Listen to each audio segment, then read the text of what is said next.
Hello, everyone. Thank you so much for taking the time to watch this onboarding session for mentors of the Summer Research Institute. My name is Hugh Hankinson, and I'm a rising senior at Harvard College, and I'm one of the co-presidents of the Harvard Undergraduate Open Bio Laboratory.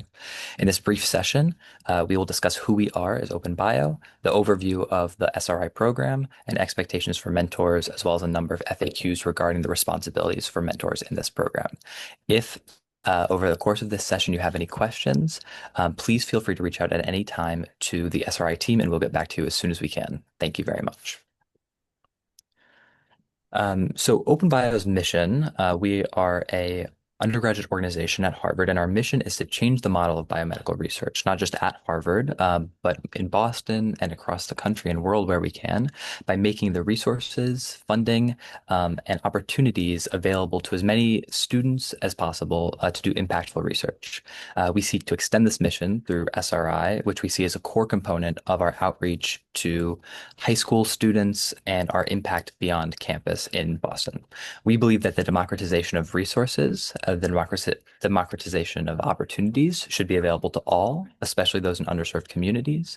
And therein lies the impetus for this initiative. Our goal here is to provide students who typically wouldn't have an opportunity to engage in much research to do something that has been so pivotal to our experiences at Harvard. Yeah. Um, what we do on campus is we are the home of independent undergraduate research at Harvard. So this involves hosting wet lab workshops for students who don't have any experience, sponsoring initiatives for students to get into research labs, and supporting summer research through stipends in a competitive process. Additionally, we host a lot of community-oriented events, including conferences, speaker events, dinners, bringing in speakers from around Boston, and really doing our utmost to foster a community of people dedicated to using biology to move the world forward and dedicated to biomedical research in an accessible form available to as many people as possible. So with SRI, which I'm going to have my colleague Sean tell you about in just a second, we're really hoping to continue pushing forward this mission that OpenBio has and that we hope you to resonate with. Sean? Great. Hi, everyone. I'm Sean. I am the other co-president of the Open Bio Laboratory, also a rising senior at Harvard College. So as Hugh mentioned, sort of the driver behind us building this program is we're really hoping to foster curiosity and creativity and engagement in science at its most grassroots level.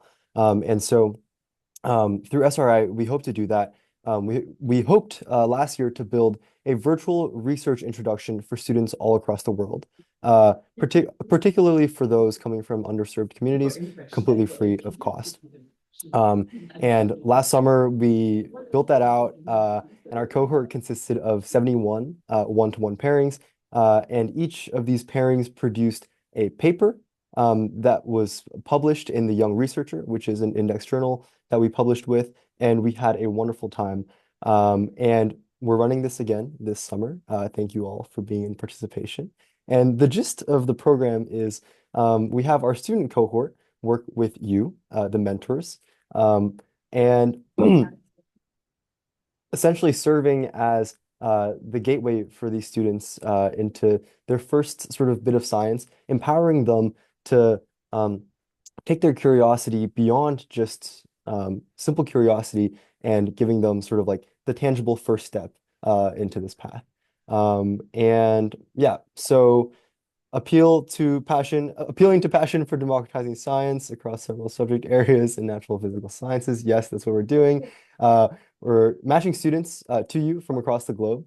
So hopefully, you will be able to find some commonalities with your mentees, but also find some significant differences that you guys can communicate about and learn from each other about. And we hope in your role as a mentor that you will guide your mentee through either a literature review or an original research project. And at the end of the 8 weeks, yeah, we'll have this deliverable that will end up being published and serving as that first cornerstone of your mentee's scientific journey. Before The we get first of into many, the very hopefully. first of many. Okay, well, before we get into the nitty-gritty of things, Hugh and I just also want to stop here and just say thank you. You know, as we are coming up in our own journeys in science, I think one of the biggest observations for us has been how siloed a lot of science can be, and how much potential there is in global collaboration and a generation of people doing citizen science and engaging in science in ways that they would not have been able to. And so we're really trying to push this forward with SRI. And thank you for giving your time to this mission to build a future where science belongs to everyone. Yeah. Hugh, go ahead. Yeah, and echoing Sean, we could not do this program without you. Mentorship has been so essential in our development as, prospective scientists, in our undergraduate careers. And as much as we've learned and as much as we're engaged with the subject, we obviously can't take care of all of these students on our own. So thank you so, so much for giving the time, your effort, particularly in this very challenging time for science and research. We are so grateful for your support and your dedication to pushing forward and making accessible the world of science. So thank you. Cool. So in terms of the specifics of this 8-week program, um, our expectations, our hope for you guys as mentors, is to meet weekly with your mentees. So the expectation that we've laid out for the students is 7 to 10 hours per week. That does not translate to your guys' workload. We're hoping that you'll assign some asynchronous work, so that can be readings or watching videos in the first few weeks to sort of familiarize themselves with your area of interest. And then providing them sort of a scaffold at each of these meetings, next steps for them to begin writing either their literature review or original paper.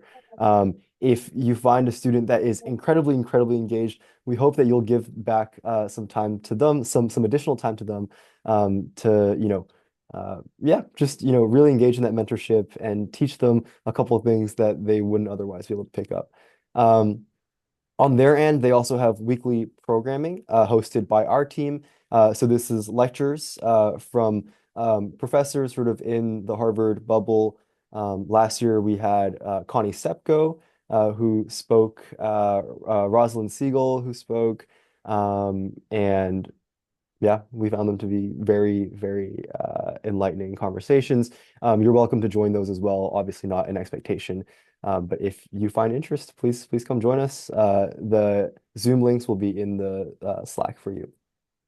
Tentative deliverables, as I mentioned before, publication. So, that paper will hopefully end up published in full form or as an abstract form in the STEM Fellowship Journal, which is the journal that we're partnering with this year, and will also culminate with a virtual symposium. So, aside from that paper, we'll also ask that each student produces a poster, and they'll be able to present in front of their peers at the end of the program.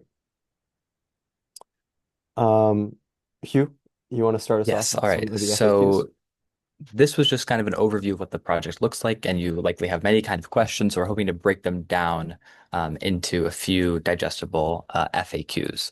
The first thing we want to emphasize is that mentor-mentee pairings will be released on Wednesday, June 4th.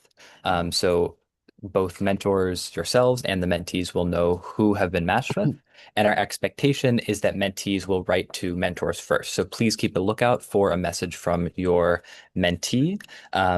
Mentee, excuse me. Students have been selected in part on account of our confidence in their capacity to communicate and act professionally, and we're establishing these expectations for them very clearly. If you haven't heard from them within the first day or so, you may, maybe feel free to reach out or to flag that for us, but just keep an eye out for them at the start. So what are your core responsibilities as a mentor? So as Sean said already, you're expected to guide your mentee through either a literature review or an original computational research project over the course of the 8-week program, which will culminate in both a 4 to 8 page paper and a presentation at our virtual symposium at the end of the summer. So really, your job here is to mentor them this process, to speak with them, to tell them how to do, teach them how you approach science, how to ask questions, answer questions, and kind of lay down some of those fundamental skills that are so valuable as you proceed as a scientist. Our expectation is that you meet with the mentees for 1 to 2 hours weekly, which hopefully will not be too much of a burden on your very, very busy schedules, and then assign to them, maybe 6 to 9 hours of asynchronous work each week. Now, remember, at this stage in their scientific careers, just reading a few papers is probably going to take them a long time as they're dealing with acronyms and trying to deal with a lot of problems. So understand that kind of what you give them will be enough. Also, just on this, people come from a lot of different backgrounds as they're approaching this problem. So a lot of that early work may be spent kind of developing some of the foundations. These are high school students who you'll be mentoring. So many of them may not have had advanced courses in biology, chemistry, or whatever the subject is, but they're very, very dedicated and are excited to learn. That gets to question three. What if my mentor has limited prior research experience? That's okay. It's our expectation. We're actually offering this program to people in part on account of them not having much experience, particularly given the backgrounds from which they come. So for people who are more new to research, we feel that the literature review track is a great way to approach an analysis of research problems and kind of recognizing the role that inquiry can play in the scientific process. Again, your guidance is particularly important here, not just teaching them content, right, but also what does it mean to be a scientist? How do we ask questions? How do we answer questions? Yeah. Four, do you need to design the project yourselves? No. So you'll collaboratively with the mentor, with your mentees, excuse me, determine the feasible topic. It can be simplified, remote friendly, version of your own work or tailored to their own interest and background. And we're going to address what that means to be tailored to their own interest in just a second. But basically, it'll be a collaborative project. It's our expectation that they're giving you as much as you're giving them in terms of determination of what they're going to be working on. Cool. This is mostly recap. I'm not going to go into it fully. When does the program run? Officially June 4th through August 1st. So just keep that window in mind. What happens each week? So the way that we've sort of seen successes work is sort of following this distribution. Weeks 1 and 2 focused on topic selection and that background sort of literature review. Weeks 3 to 5, designing the question, designing sort of the exact steps to get to that final deliverable. Weeks 6 to 7 focused on paper writing and revisions, and week 8 reserved for final edits, discussion, and preparing for that symposium presentation. And we've been through Q7, Q8. Here, I can take this as well. Yeah, you take that. So how should I communicate with my mentee? We're hoping uh, that you will use Slack for sort of safety reasons. We're going to ask that you do not share personal phone numbers or social media with your mentees. Slack is a way that sort of the SRI team, yourself, and your mentees can all communicate and sort of share in a controlled and in a protected manner. Q10, do I need to sign any forms? So yes, along this video, you should be receiving a mentor code of conduct and a waiver form. If you haven't already signed that, while filling out the initial confirmation form. I think Sahil has more of the details on that. If you do not get these, please reach out to us at the SRI email. And yeah, that should be it. We'll also provide you with a handbook. And in the handbook, you'll have very, very clear instructions on each of these things. How do I get access to the Slack workspace? Hopefully you already have that.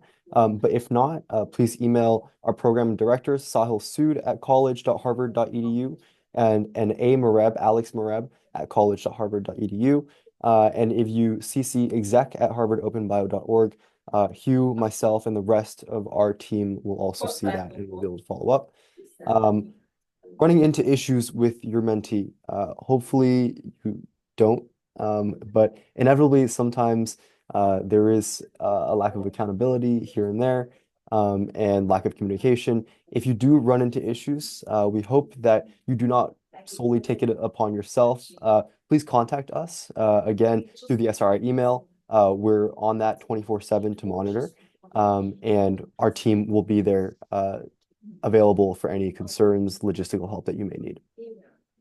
Are you required to attend the weekly programming? I answered this a bit earlier. No. But we like to think that we're inviting some pretty interesting speakers who have some pretty interesting things to say. And even if it's not your field, we'd love for you to pop by, ask questions. This opportunity is as much for the mentees as they are for you and for us. And what resources are provided to help mentees with the literature review or research project. Um, so, if you have experience with this and you have your own plan, go ahead. That's all you. If this is sort of your first foray into mentorship as well, what we will provide you is our Prisma checklist and a flow diagram for reviews. Mentors last year found that to be incredibly helpful. Trackers, templates for both project types. And we also have our publication from last year that we will share with you. So you have an idea of what sort of the expectation is for these final deliverables and the type of research that they'll be conducting. And our team will also be running weekly office hours. And this is for the mentees primarily to drop in. But you can also drop in as a mentor if you have questions. We will be fielding anything. So, please come find us. And details for the office hours will come on a week by week basis. You can find that on the Slack. Okay, so getting back to this, um, some of the expectations that we have around project design and fitting your own work to your mentee's work. So based on information that you provided us about your research area and information that finalist students have provided us with about their research interests, we are making matches based on our best judgment regarding who may be a good fit. Now, this does not mean, unfortunately, this does not mean that every mentee will have exactly the interests that align with your projects, or that you will have the expertise necessarily that matches exactly with what your mentee hoped to do. We've done the best we can, but there's obviously such breadth of range of topics to be covered in any field that we really can't account for all of them. Um, so first, the mentees have submitted to us a stated research project, and the question is, will their research project align exactly with their stated interest? The answer is not necessarily. As I said, as we do our best to match mentors and mentees based on their broadly stated interests, a one-to-one match is not guaranteed. They may not get to do the research exactly like what they described in their application, and that's okay. We want to emphasize to you, mentors, that the mentees may not get to do that. That's something that we're making them aware of too. So if any of them are saying, I really wanted to do this and not necessarily understanding that they may need to adapt, just bring that up with us or bring that up with them. That they've been reminded about that in their own onboarding and in this onboarding too. So then the following question, who adapts, the mentor or the mentee? It is the mentee's responsibility to adapt to the mentor's area of guidance. That is our expectation clearly. The mentees need to fit their own work into your work. You're giving us your time, your expertise. And so it's like the expectation that they do what they can to fit their own work into the work that you do. SRI is designed to give students exposure to real research, and that often means, as you all know, learning to work within the experience of another mentor, maybe joining a project that you didn't anticipate joining. And so we actually see that as a pretty essential skill that SRI teaches as well. If you are asked to mentor a topic outside of your area of expertise, don't is the simple answer. So if you're matched with a mentee whose interests don't fit your background by some mistake on our end, or wires got crossed, or we misunderstood maybe your own research interest or their research interest, please let us know immediately so we can do a reassignment. We don't want this to be an experience where there's absolutely no overlap, as that's not a very fulfilling experience for you or for the mentee. We want it to be an enriching experience for both of you, and mismatched relationships between mentors and mentees was one of the points of feedback that was most negative that we received last year. So we're really making an effort this year to try and get ahead of any of those issues and make sure that you understand as mentors and that the mentees understand that we're here to address any matching issues that come up as early as possible. Finally, how are we communicating this to students? As we're communicating it to you here, we are communicating it very clearly to mentees as well. They're going to be reminded that this is not a custom research program and that they're here to learn from you, their mentor. Adaptability, as we said, is part of the research process, and that's our expectation. Yeah. Great. And along alongside this resource, as I mentioned earlier, we're also going to send along the publication from last year. And so, if you want a sense of what a successful project looked like from last year, I would recommend you take a look at Jonathan and Elizabeth's project together. This was sort of along the original research track. I was sort of the moderator of this specific symposium presentation, and I thought it was fantastic. Oh, you can also find the symposium presentations on our YouTube, and that is just Harvard Undergraduate Open Bio Laboratory. And you'll find each of the rooms. And if you're thinking about a literature review pathway, then I would recommend taking a look at Ayat and Carlos's project, which also was very widely popular last year in the symposium and also within our team as we were reviewing each of these projects for Yeah. publication.